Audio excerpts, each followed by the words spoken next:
Welcome friends. நாம் இந்த வீடியோவில் இந்தியாவையும் இலங்கையும் தாயகமாக கொண்ட ஓராண்டு மூலிகை செடியான இந்த செடியில் பாக்டீரியா எதிர்ப்பு பண்புகள், ஆக்சிஜனேற்ற தடுப்பு பண்புகள், புற்றுநோய் எதிர்ப்பு பண்புகள், கட்டி எதிர்ப்பு பண்புகள் மற்றும் டெர்ஃபினைடு இண்டோல் ஆல்கலைட்ஸ் இருக்குது.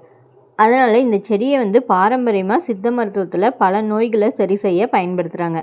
இந்த செடியோட பெயர் என்னென்னா மிளகாய் பூண்டு பாலை செட்டை. இந்த செடியோட English name டின்னி periwinkle and டின்னி vinca.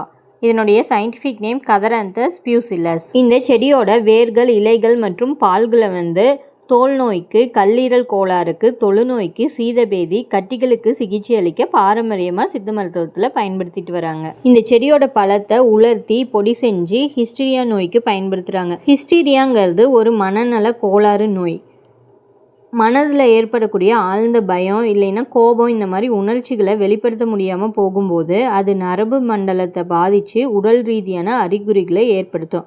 என்ன அறிகுறிகளை ஏற்படுத்தும்னா உடல் நடுக்கம், வலிப்பு, திடீர்னு மயக்கம் ஏற்படுறது, உணர்விழத்தல், கட்டுப்படுத்த முடியாத அழுகை, கோபம், தற்காலிகமாக பேச முடியாமல் போகிறது, உடல் உறுப்புகள் முடங்குவது. இதை தான் ஹிஸ்டீரியா நோயின்னு சொல்லுவாங்க. தமிழில் இந்த நோயை வெறிநிலை, திகில் நோய், உளவியல் நடுக்க நோயின்னு சொல்லுவாங்க. சித்த மருத்துவத்தில் இந்த செடியோட பழங்களை உலர்த்தி பொடியாக்கி சுமார் 20 கிராம் வீதம் 3 மாதத்துக்கு சாப்பிட கொடுப்பாங்க.